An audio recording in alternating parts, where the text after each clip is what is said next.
அபிராமி சிவகாமி கருமாரி மகமாயி திருக்கோயில் தெய்வங்கள் நீதானம்மா. அன்னைக்கு அன்றாடம் அபிஷேகம் அலங்காரம் புரிகின்ற சிறு தொண்டன் நான் தானம்மா.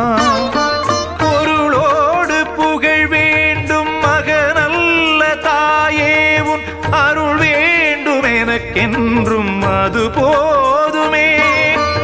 அடுத்திங்கு பிறப்பொன்று அமைந்தாலும் நானுந்தன் மகனாக பிறக்கின்ற வரம் வேண்டுமே. அதை நீயே தருவாய்.